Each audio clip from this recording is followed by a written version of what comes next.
My name is Becca. And my name is Stacy. And this is Topic Toss. So today's episode is about revenge. Ooh. So the reason why I chose this topic, I'm going to be real, I don't remember why I chose it. But I feel like revenge stories are so good. And like we said last week, we are both petty people. Oh, yeah. And so what better than for both of us to breed people who are even pettier than we are? It's like a way for us to vicariously live through them. Yeah. Of like imagining ourselves doing these things because we don't have the opportunity right now. We're too nice, so we never get into situations where we can be petty. We're too nice, but also we just don't really interact with people. Yeah, and I prefer it that way. We don't really interact with people, so there's no real way for us to get into those situations to be petty in the aftermath. Mm-hmm. But I do love listening to other people's life stories. Oh, yeah. So that's what we're doing today. I'm ready. All right. Then let's get into the first story. Okay, so the title of this one is called, I got it. Oh, actually, before I even go there, how familiar are you with malicious compliance? I'm not. Go on. Okay, so I learned about this from Two Hot Takes podcast, and I've been obsessed ever since. Basically, malicious compliance is Wait, when... let me see if I know, because I've heard it. I just don't know if I know it 100%. Okay, go ahead. Is it basically like being petty when somebody asks you to do something that you do it like times 10 in a way that like screws them over? No, you do what they say to a T. Like, no matter how much it's going to mess things up, you do exactly what they say. So, like, on a basic scale, yes. Say, like, I told you to clean the kitchen. Oh, I cleaned that spot on the counter. No. No? It's like, I'm trying to think of a good example. Like, someone says, oh, you need to take everything out of this room and move it there. And so you go, oh, everything? I'll move everything and move, like, literally, like, rip up carpet, move it to the, like, people go to, like, time, like, when you say everything. Oh, okay. Mm-hmm. Okay. So this is going to be a fun one. Okay. So this first story is called, Boss Said to Follow the Rule Book to the Letter. Okay. Enjoy the chaos. All right. Okay. Hey, everyone. Long-time lurker, first-time poster. I had an experience this week that I just had to share. I work in a medium-sized office with a very, let's say, meticulous manager. We have a company handbook that's easily 300 pages, and no one has probably ever read it cover to cover. It has a lot of old and outdated rules, which we all ignore in favor of common sense. Last week, someone made a minor mistake that was against one of the obscure rules. Instead of addressing the specific issue, our boss decided to have a meeting. He proudly announced that from now on, we would follow the handbook rule to the absolute letter. No exceptions. Cue malicious compliance. 1. Break time overload. Our handbook says that we're entitled to a 10-minute break for every hour worked. Instead of the usual 1-hour lunch break and 2 15-minute breaks, we all started taking 8 separate 10-minute breaks throughout the day. Productivity plummeted. 2. Dress code chaos. Apparently, there's a rule saying ties were mandatory, but it didn't specify for whom.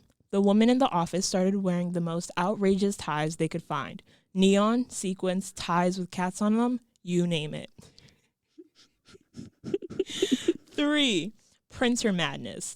The rulebook states every document should be printed in triplicate. The printers were constantly jamming and running out of paper.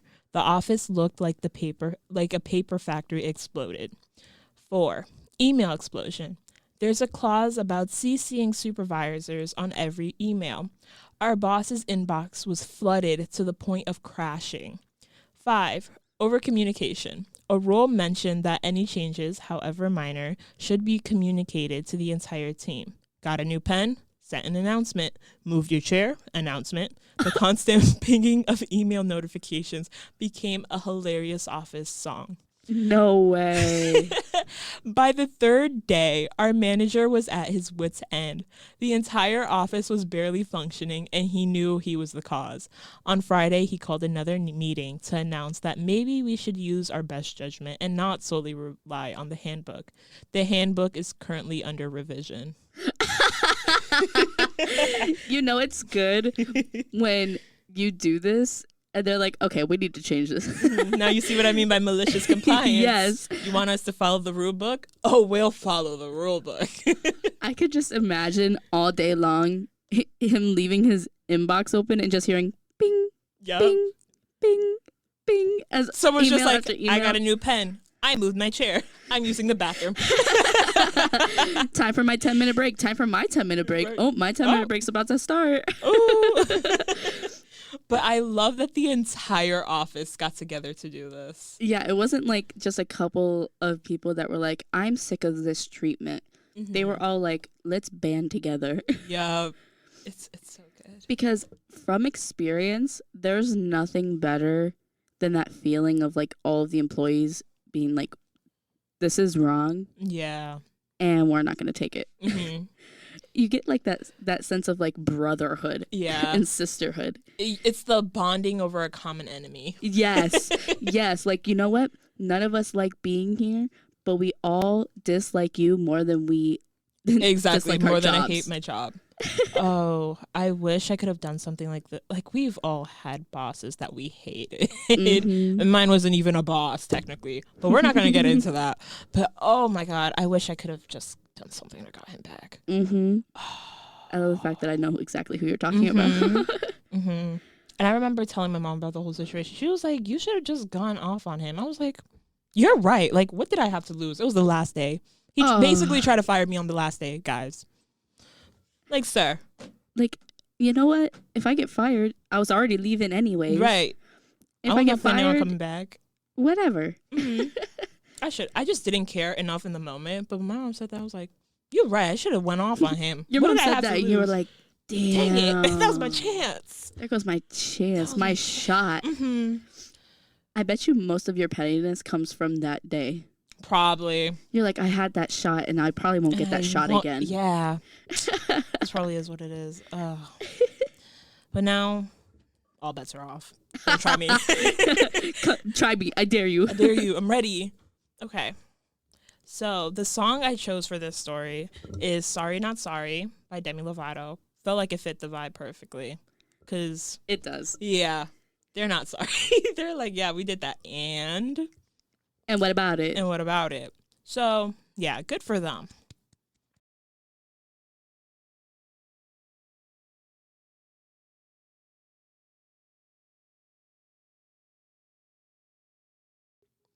Okay, second story is coming from Am I the A-Hole? Once again, a classic. This one, Always hits its mark. it does. This one is a little darker than the last one. So Oh, just no. a warning for that. Strap in. Okay, that's your trigger warning right now. Okay. So this one is called Am I the A-Hole for enacting revenge, quotes, on my mother by treating her the same way she treated me. Oh, no. Yeah. Oh, no. We're going to hear about trauma. Yeah. Okay. I'm usually just a lurker on this sub, but this has been weighing on me for days. I know stories involving abuse are touchy here because it usually falls under validation seeking post category, but I swear I've thought this over. I'm never this divided when it comes to my mother. A little background, my mother has been abusive as far back as I can remember. So since I was 7 years old. It went from degrading my physical appearance to attempting to kill me a few times. I'm not blind. I know what she did was horrible. I'll never forgive her for it. However, Okay. I've been acting like a real piece of crap the past couple days, or maybe even weeks. She's been trying to be nice ever since I ran away a month ago or so. I can tell, but apparently that just makes me more angry. She hasn't been too abusive in a few months. Here's the actual story. 2 days ago, I was in my room getting nothing done, as usual. My mother comes in, obviously wanting to talk about the meeting she'd had the day before with my math teacher, about me missing way too many classes and my grades dropping. She asked in a sweet voice that made me want to punch her in the face. Goes to show how weirdly I've been reacting these days. Why I'd been missing those classes, listing off potential reasons. I had a less than ideal day, so I just wanted to be left alone, and I got annoyed really easily. I snapped. Unfortunately, she just cranked up the whiny tones. Started talking about how hard this was for her, which I honestly get, but in that moment I wasn't hearing it. And eventually, she said the magic words, "I want to die from how tired I am because of you."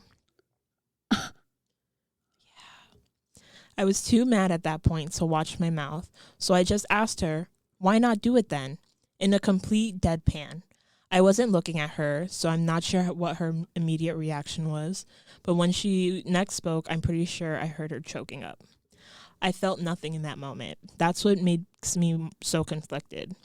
I didn't even think in that moment. I let myself go and stooped to her level. Said the words that she used to say to me. Afterwards, thinking it over, I felt bad. Not for her, not really, but for having been that much of a blank to anyone. I have two entirely different parts of me that are at odds right now. Half of me just wants to dismiss it. I want to tell myself that I'm not the a-hole, that I'm justified because of what she did to me. But the other half is reminding me that no matter what, it doesn't change the fact that I practically told someone to kill themselves. And she's been trying to do better. I'm just actively making it hard for her. That's definitely an a-hole material. I don't know. I need help figuring this out. I don't care about the verdict. I just need to know so that I can try to change whatever I may need to change. Thank you. Yeah. I'm sorry. Okay. Mm-hmm. Go ahead. Thoughts? Are you the a-hole? In this instance, yes. Mm-hmm. But yeah, as a whole, no. Mm-hmm. If you want to be an a-hole of like a kid, I think that that's kind of deserved at that point. Did they say how old they were? I don't think so. No. All right, I'm just gonna like put it in the frame of like they're just probably gonna say, around our like, age. Yeah, I'm guessing like teenager, just because they're still talking to their teachers. Okay, yeah. Yeah. Okay, thank you for pointing that out. Then I'd say probably like high school. older high school then. And I'm like, okay. At that point, you're kind of your brain isn't fully developed yet. Ours isn't technically, but it's really not then, especially when you're in an abusive element. So I think this person acting like kind of an a-hole would be deserved on the mother's end, just because like this is how you raised me. I don't know what you expect from me. Yeah.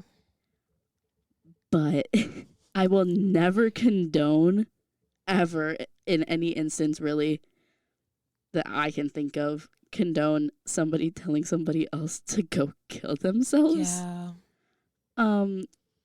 So I will also point out that the mother is also an a-hole for putting them in that position of saying it in the first place. You don't say that to your kid. That's so messed up. Like, because think about it this way: the kid wouldn't have said it if the mom hadn't said what she said. Yeah.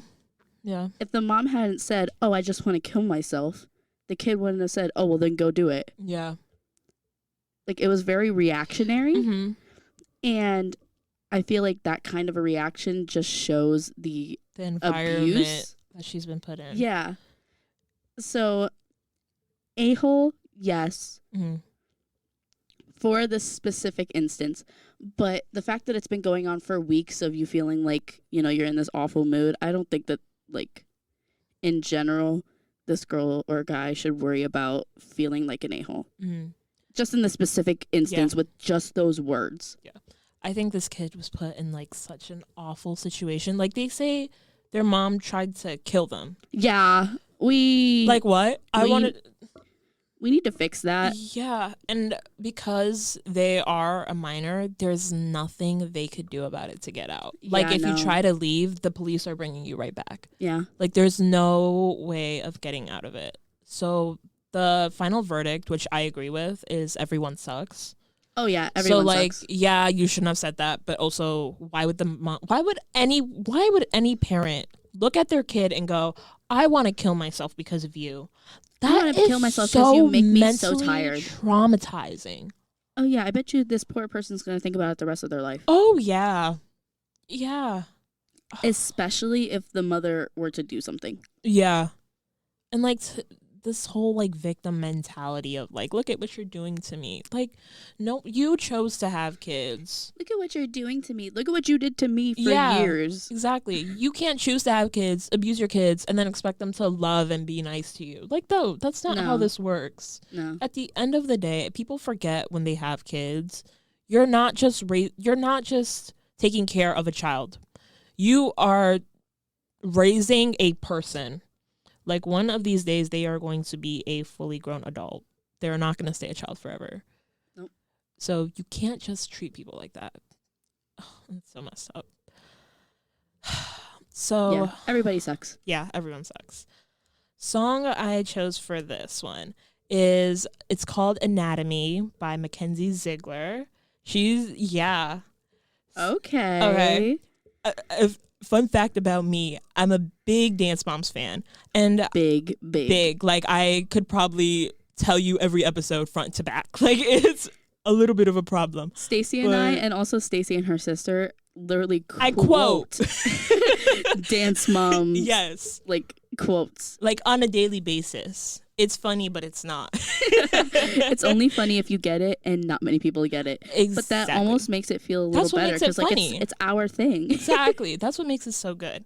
But she's been making music since she was like 9 years old. And they like start on the show, and then she's been making music ever since. I haven't listened to any of her music except for like the one song that they had on the show. But recently she talked about how she wrote a song about like her relationship with her dad. And I listened to it and I cried. Like, it is so good. It's called Anatomy. So, get your tissues ready. And I feel like it fits perfectly with this song because it's like Nice. about going through a hard situation with a parent. So, yeah. Get your tissues ready, y'all.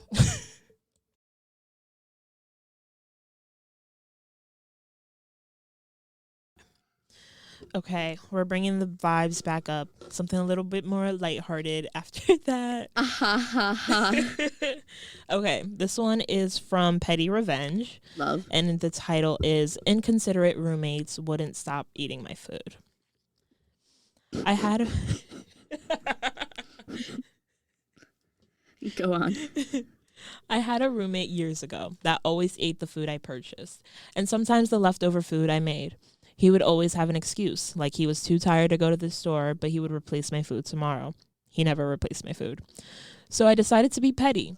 I had a half-gallon of milk that I left outside for 2 weeks. I let it get nice and spoiled, then put it in the fridge. The morning after, my roommate decided to help himself to a bowl of cereal and lost it when he poured chunky milk into the bowl. Grody. It smelled awful and had the most disgusting texture to it. The entire kitchen and living room smelled rancid. Of course, I was the one to blame because I kept the milk past the expiration date. This was one of my favorites. I simply took non-hard-boiled eggs and put them in a carton labeled hard-boiled eggs. I woke up the next morning to him yelling and cussing as he stormed into my room and asked why I did that. I asked, why does it matter how I label my food? He was sitting in the living room and tried to crack a couple eggs at a time on the coffee table. The raw egg got all over his hands, the table, and the rug under it. This didn't stop him from taking my food, but it happened less frequently. I spoke with him several times about this, and he agreed he would stop, but he never did. He just told me what I wanted to hear and ignored it after that. What is so hard about asking your roommate, hey, is it okay if I had this? Yeah. And in other words, if they say no, just take the it. no. Just take it. Like, you act like you've never eaten before, sir. Mm-hmm. You act like you've been starving for 30 years. Mm-hmm. Also, how are you going to be mad at me when you took the food you weren't supposed to take? And you know it. Mm-hmm. And you know it. Yeah, that's on you. Especially if they're in that, like, dynamic of, like, this is my food, this is your food. Exactly. If you're living in that dynamic, then why are you eating it anyways? Exactly. Just take the L. Like, me and Stacey and our roommates, we live in, like, in a very Like different... Sweet. Oh, well, yeah, we do. Yeah. We live in a suite together. But we live in, like, the understanding of, like, this is my food, but if you want some, just ask me. The answer is I'll 90% yes. of the time say yes. Like, it's not hard. I don't understand. It's really not that hard. Exactly. I don't know where the problem is. Exactly. Like, why do you feel the need to eat my food? Entitlement. Oh, you're probably right. That's why. Getting whatever they want. Mm-hmm. He's used to getting what he wants. Probably. And he just can't take no. That's what it's sounding like to me. When I close my eyes, I can see this man. Me too. I can too. I know exactly what he looks like, exactly what he sounds like. And sir, get it together. I'll tell you exactly who I see in my head when we're not recording. Got you. So, song that I picked for this is Bad Guy, because this roommate is acting like the other guy's the bad guy. When, sir, you're in the wrong. Do better. Be better. Come on now. Okay. This next story, this is the one you're going to enjoy. This is the one you're going to like. I heard about this one. I didn't hear the story, but I heard I was going to like it. You are going to like it. Oh, I'm excited. I'm Okay. So this one is from r/confessions. Oh, I love confessions. And it's titled Exacted Revenge on an Ex. I already love. I'm not, okay, read it. I'm not proud of what I did, and I do feel that karma will get me one day. I'm prepared for it. I am embarrassed that a somewhat successful individual such as myself is capable of something so childish and embarrassing. I'm 26. Just a little plug in how good I am. I'll try to make this short. She does not make this short. Oh, wow. Okay. Okay. Oh, wow. I'm looking at your screen. It's not short. It's not. 3 weeks ago, I found out from a mutual friend that he has been seeing and that she's talking about her boyfriend. I found out from a mutual friend that he has been seeing and sleeping with this girl in his town.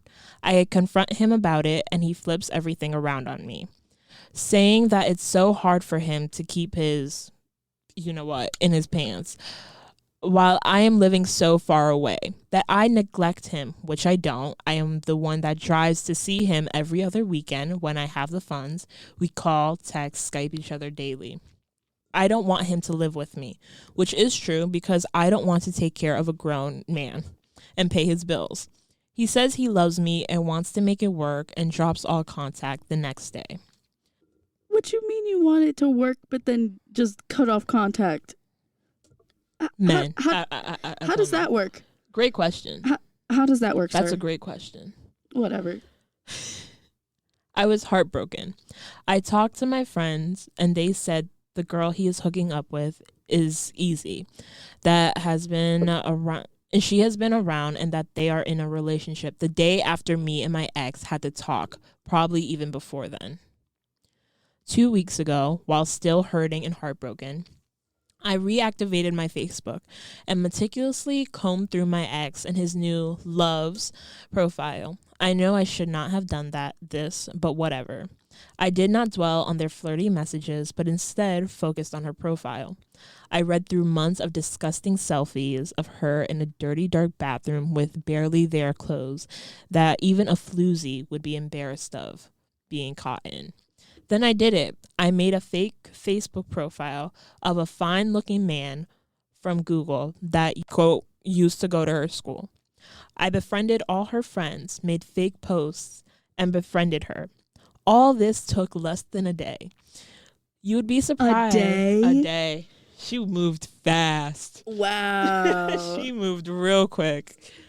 You would be surprised at how many people would befriend you on Facebook from just your looks, regardless of whether they know you or not. I had about 140 quote friends in just 2 hours, and at that point people were requesting to be my friend every few minutes.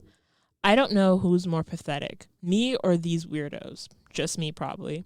I started to chat her up the next day. She was very open with herself, even sending me new pictures of herself in little clothing to a complete stranger without any in return.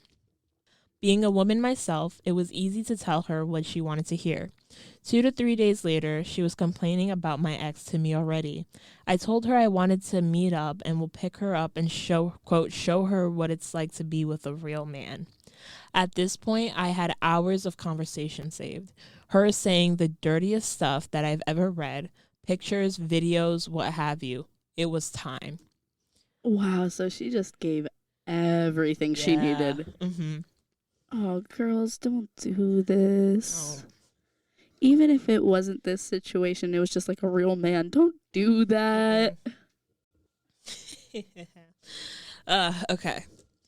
While all this is going on, my ex started to contact me, saying it was a mistake. I asked him if they had broken up. He said yes, twice, and they obviously were not. This should have broken my heart, but it didn't. I knew the truth, but told him yes, I love him and that I want him to move in with me. He sounded happy, excited, whatever, and said that he was going to give his 2 weeks to his boss that day. He texted me later and told me that he had just left them with no notice instead, because F him. He was going to start packing and will head out with everything later in the week. No way. This girl must have some kind of secret weapon, quote unquote, that we don't know about.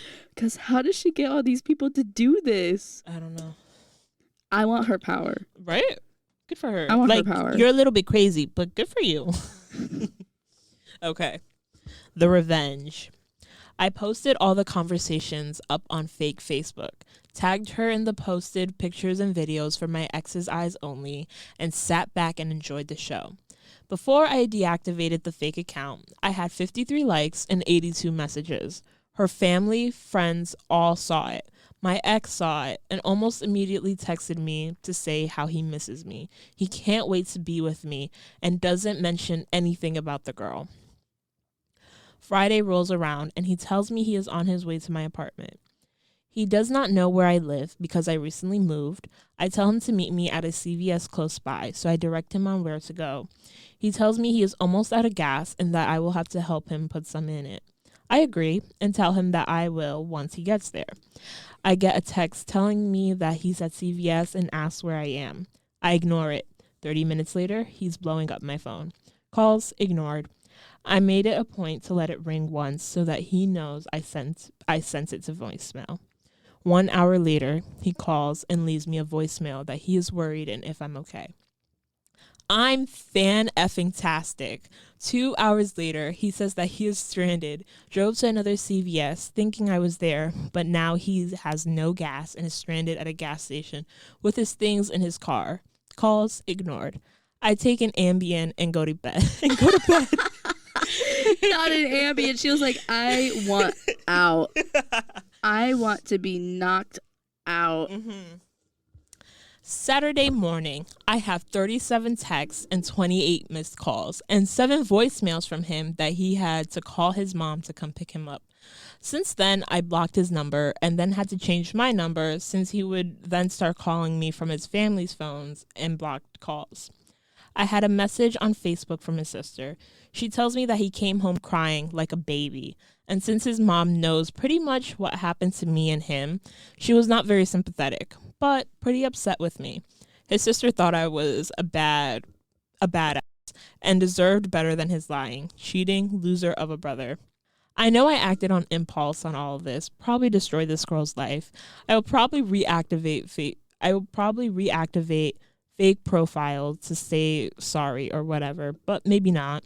She did knowingly sleep with a man that had a girlfriend, seduced him even. I know this sounds crazy, but the feelings I had for my ex are still there. He will never forgive me since he is now unemployed and the whole town knows his business. The girl admitted his you-know-what is tiny. No, no, as if things couldn't get worse for him. Part of me regrets everything and that I want him back with me. Other part of me is glad that I destroyed any type of reconciliation, as it was not going to work out in the end. Feels good to let this out.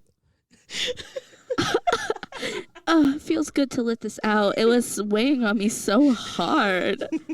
Ma'am, you have psychological issues. Very much. You have problems. We need to do better.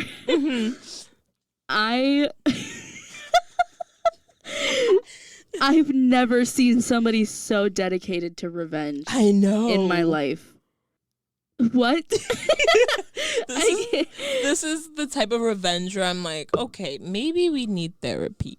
Maybe we went a little too far. Have we considered? This is like those revenge movies where right before the climax, they're like, Jessica, you've gone too far. I can't handle this anymore. Yeah, this is Jessica. Girl, calm down. But I will say, I don't know if this is an unpopular opinion or not, but it's my opinion. The girl that your boyfriend cheated with is not the enemy. Your boyfriend is. Yeah, agreed. She shouldn't have dragged her into it. Like, to make this better, what we should have done was make a fake girl's profile. And teamed up. No. Oh, no. Make a fake girl's profile, add the boyfriend or the ex-boyfriend, and got him to spill shit. Yeah. And ruined his life on Facebook. Yeah. And just him. And the girl just be like an innocent bystander. Yeah. Because you leaked like basically nude photos of her. Yeah. And like, don't get me wrong. I know the what's the right way to say it? I know that it's not good to be, messing around with somebody in a relationship, but they're not the one that is in a commitment. Exactly. Your boyfriend made a commitment to you and he broke that. That's not her job. Does that make her morally right? No. But that doesn't mean that she should be the one whose life is ruined. Yeah. In my humble opinion. Agreed. I don't your boyfriend sucks. He definitely deserved what he got coming to him. But do it to him. Yeah, do it to him, not her. She was just there. Yeah. And she was with a guy who was already in a relationship. But again, that's your boyfriend is stepping out of his relationship and cheating on you. Because at the end of the day, that's not her commitment to keep. Yeah, exactly. Yeah. I knew you were going to like this one. Girly, this is a little more than Delulu. This is very, yeah. Get help. Oh, and while we're at it, not her being like, oh, I kind of regret it because I want to get back together with him. No! What was the point of doing all this then? You did this for what? What's the point? For why? Like, if we were doing it for that reason because you fell in love with him, then why didn't you go through with it then? Right. He was quit his job and was ready to move in with you. You had him. Mm-hmm. If you wanted him, why didn't you then take him at that point? Yeah. Yep. You just wanted to mess with him. Mm-hmm. That's not love. That's toxicity. Get help. It is. Oh. But, yeah, that's that story. Song I picked for this story is Feather by Sabrina Carpenter because the whole song's basically, I feel so much better like a feather with you off my life. And at the end, she's like, I feel so good to let this out. So I thought it was funny. So that's what we're going with. So enjoy. Okay. Now these next two stories are from a subreddit called Nuclear Revenge. Oh, these better be amazing. This is a interesting one. This is a good one. Okay. I'm strapped in. So the title of this one is called I Blew Up a Romance Scammer's Life. This is from a month ago. So it's pretty fresh. Okay. This one is fresh and still unfolding, but it's already hit an explosive level. Some details are intentionally vague. Context, I'm a woman in my 30s with a reasonably good corporate job in a field with lots of room for growth, and recently back in the dating scene after a decade. I'm kind of a would be a 10 if she lost 30 pounds looking girl. Beautiful face if a bit chubby, but I never have issues getting a date, lol. Okay, no. We're going to stop there. You're a 10 and we're just going to leave it at that. Period. I'm not well off, but I'm stable and have a bit of spending money. I live in a large multicultural city, and my ex was an immigrant, so I'm open to dating people of any origin. If it wasn't abundantly clear, this bit about my appearance is a joke and only speaks to his failure to select an appropriate victim. Good. I don't care what people think about how I look. What happened? A few weeks ago, I met a very charming man from a Latin American country, only a couple years younger than me. He seemed sweet, cuddly, intelligent, family-oriented, emotionally available, educated, and in a good profession back home in his country, and had a lot in common with me. Chemistry seemed amazing, in and out of the bedroom. He was honest that he was in my country on a tourist visa, but hoping to stay. I made it clear I wouldn't be able to help him with that, but we'd have a fun summer fling while he was here. If he managed to stay or come back, only then would we consider a real relationship. Then the other shoe drops. A couple weeks and 4 days in, during a text conversation about my work, he asked me to be his sugar mommy. Initially, I laughed and assumed it was a joke. He kept pushing and clearly said it wasn't. Of course, feeling insulted by this, I went off on him. He maintained it as a serious ask until it hit a nerve with my complaints about how embarrassed he should be to ask me that. Then he got angry and insulted me for thinking he was serious about it. No apology for being hurtful to me. I'm sorry. What?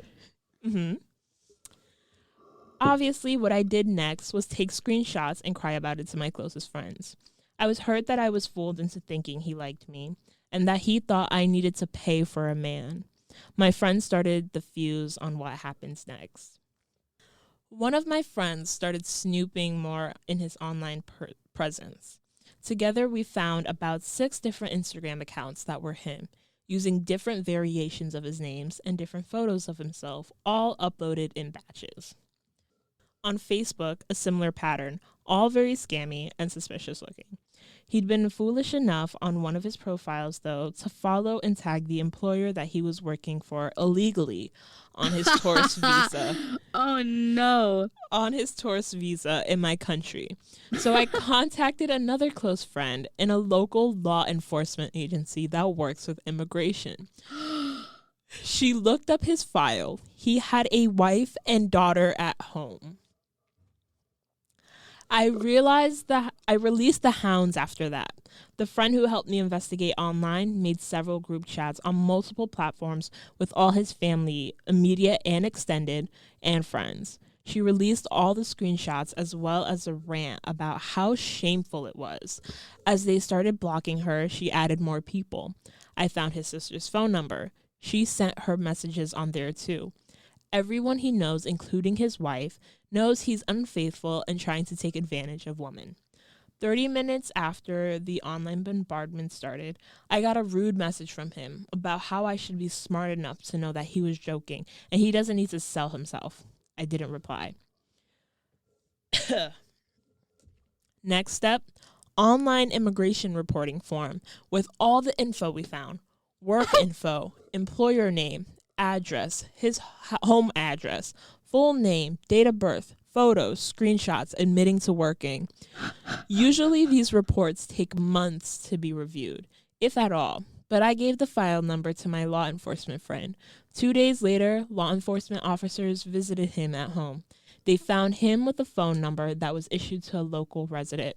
All his roommates also had numbers issued to the same person, a direct link to the employer.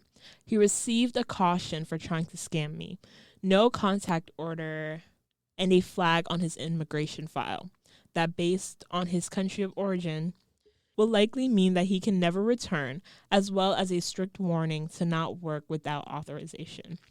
His roommates also received warnings. His employer received a visit next. They found significant proof that they'd been employing him illegally, as well as multiple other people. Their investigation is still ongoing, but so far they are likely to receive tens of thousands in fines and possible jail time. The guy isn't getting deported because the government would have to pay for it and proceedings take longer than his remaining visa time. But he is now upgraded from a flagged file to a multi-year ban on re-entry to my country. If he bothers me again, though, he will be deported as well. Hope he enjoys going back to his angry wife and the ridicule from everyone he knows. See ya never. You messed with the wrong chick, The wrong man. one. You messed with the wrong girl. Yeah. You could have gotten away with it so easy too. He could have. She gave you a perfect out of like, we're having fun. She gave him what every man like that wants. We can have fun, no strings attached, and I'm done with you after that. That's not what he wanted, though. He wanted money. I know, but... That was just a means to get his way. But he's stupid, as many men are. Yeah. He very much is. He was so close to getting away with it. He was. He just had to keep pushing it. He could have just shut up. That's know always the problem. They don't shut up. Do you know how lucky she is to have a law enforcement She friend? is. In immigration, too? Right. It just so happened. It's laughable. It really is. Like, it's a little crazy, but it's also really funny. I'm just imagining the call, like, Autobots, roll out. And then all of the girls are like, got it. We have Instagram, Facebook, phone numbers. What do you need? I have wife, child number 2, aunt, address, grandma, address, cousin. Like, oh my god. Third cousin twice removed. Mm-hmm. Like, they went in. Good for them. So, song. So, again, fun fact about me, I love Renee rap, and I will find any way to include any song into this. So, I decided to go with Too Well because, yeah, she said, I don't forget. I will not forget. And girl didn't, and she blew up his life. And you know what? I think no story or song deserves to be on here twice more than this song. Mm-hmm. It really could fit with most of these. So enjoy the song as much as we do.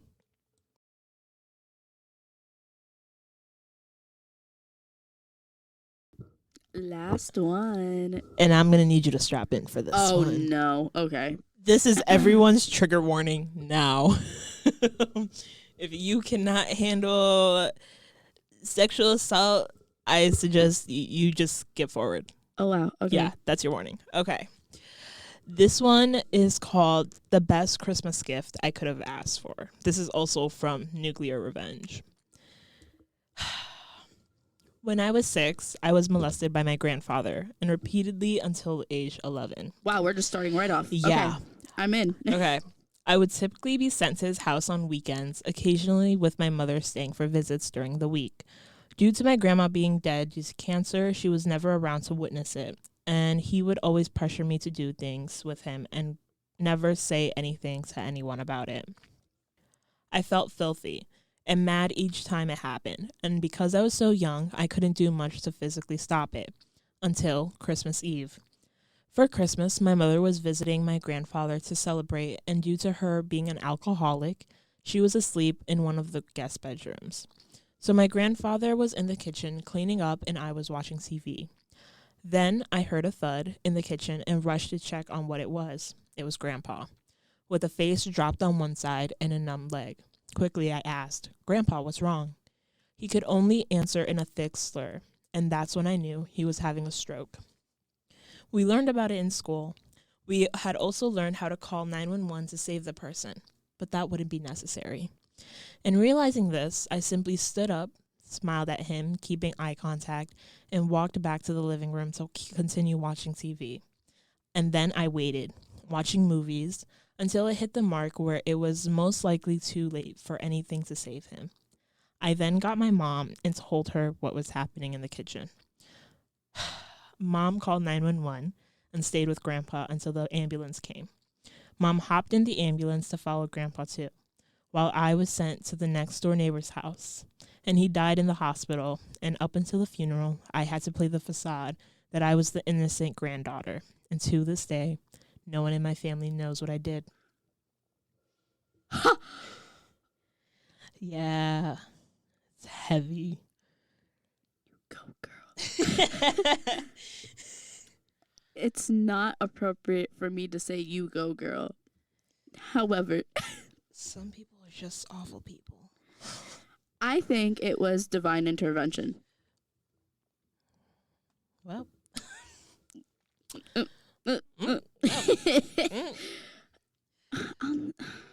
So gross. Like, why? Granddaughter? Not only is she a kid, but you're related to her. Child. A child that you're related to. Oh, yeah. Like, I can't think of a worse combination. At all. Yeah, this one is just a heavy one. I'm sorry. What kind of things are people saying in the comments? Normally I'd have a complaint about this, but one less child molester is one less child molester. A win is a win. Yeah. A win is a win. Yeah. Someone in the comments says, my brother went on multiple counts several years ago. I truly believe he was guilty, in part because over 2 decades before I had found... Oh, let me not read the rest of that. Wow. I wonder how old she was when this happened, when he died. One of the comments say, can only imagine what went through his head when you stared him down and smiled. That would have been sweet. I can just imagine. I can just imagine him looking up and going, you little... Yeah. Like, you know what? Well, looks like it came right about around to bite you where it hurts. And now you did. What goes around comes around, honestly. Mm-hmm. Okay, that was my last story. And the song that I have for that is Kill Bill by SZA. I don't know if I really need to explain that one. Yeah. And depending on how much time we have left on the radio, I'll play an extra song that's just happy because I don't want to end on a downer. I don't want to do that. So if you're listening not on the radio, please go listen to the playlist and on the happy song. Yeah. Please, definitely. For your own sake. I'm sorry. But that's all we got for the stories today.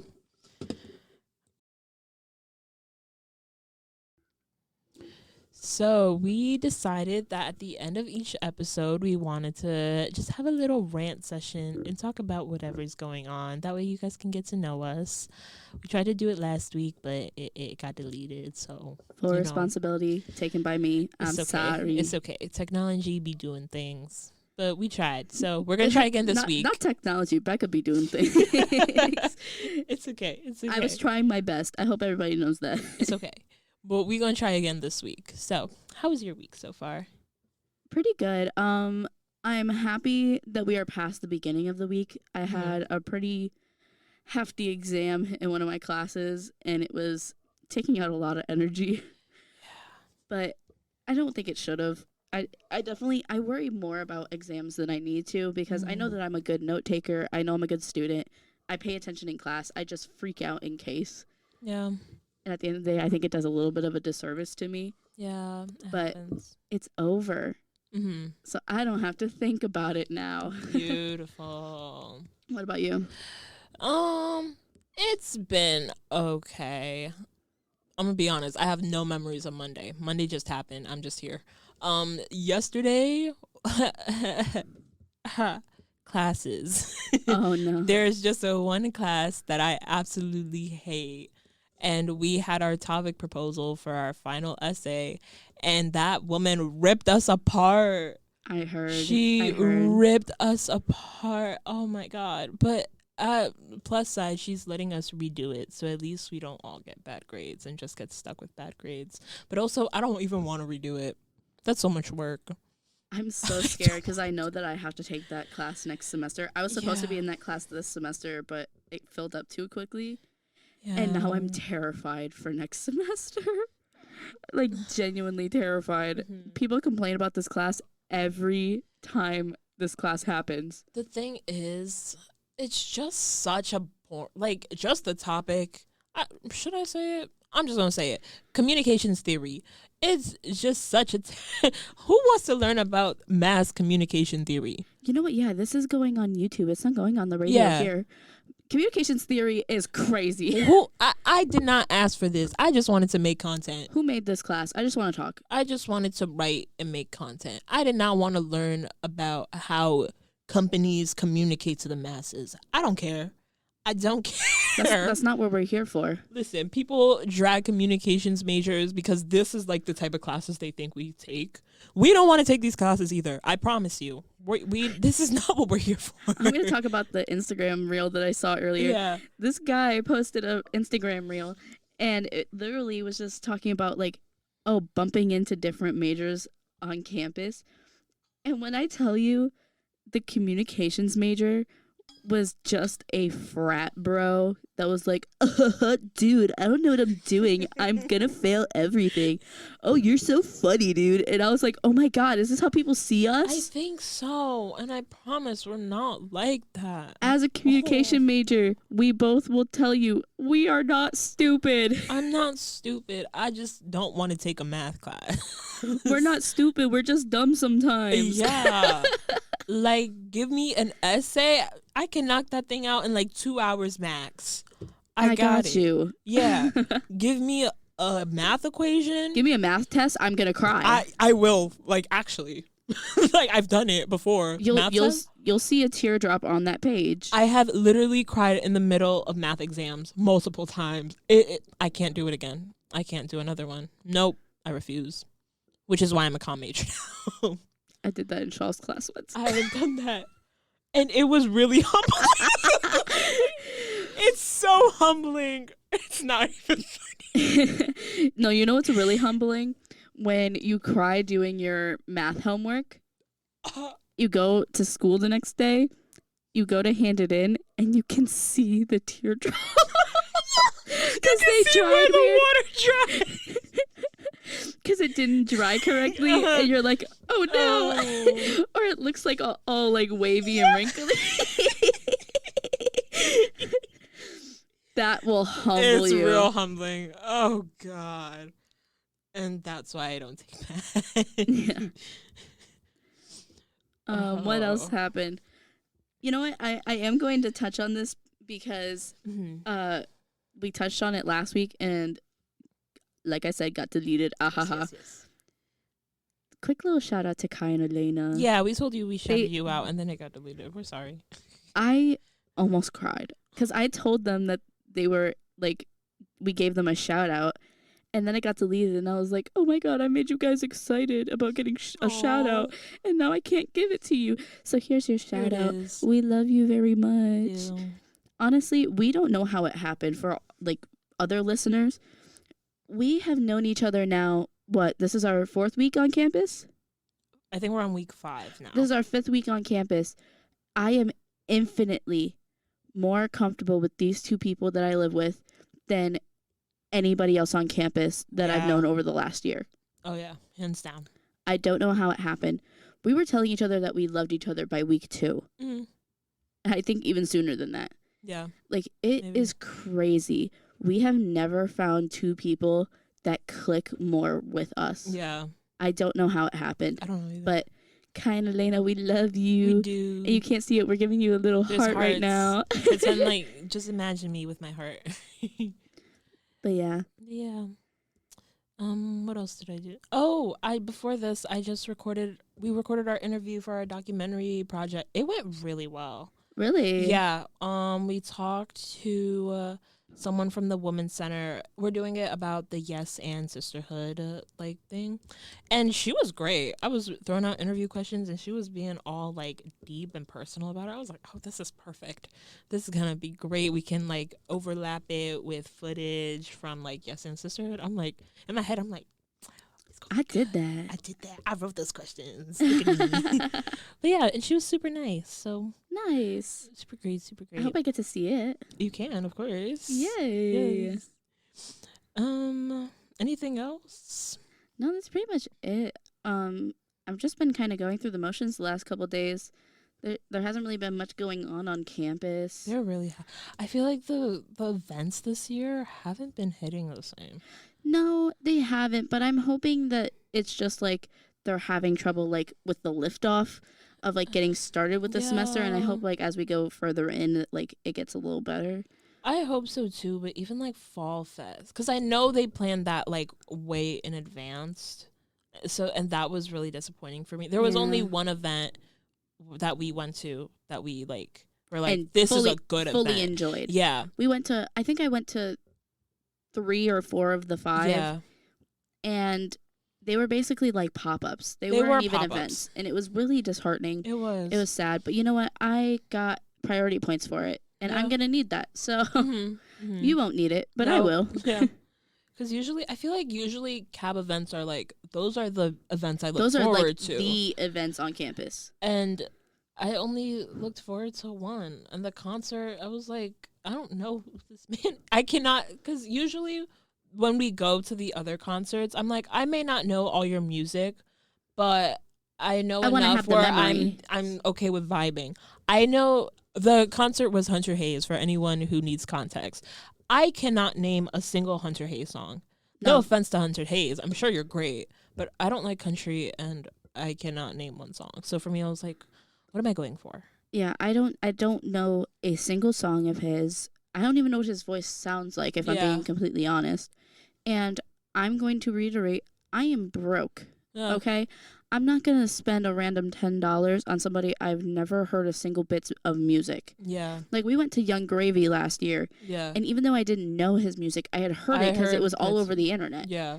So, like, it was enough where I was willing to do it just to, like, willing to go for hang the vibe. out. Yeah. Even though it turned out to be, like, the worst experience of our life. It was. And I have beef with Young Gravy now. But, that's a story for another day. Yeah. But, yeah, I don't know. I don't know. I can't get with the events this year so far. Mm-hmm. And I'm hoping that they really, like, bump them up, because that's the whole reason why we're on campus. Yeah, that's what I pay for. Like, come on now. Do better. Yeah. But that's all I got. What about you? That's all I got.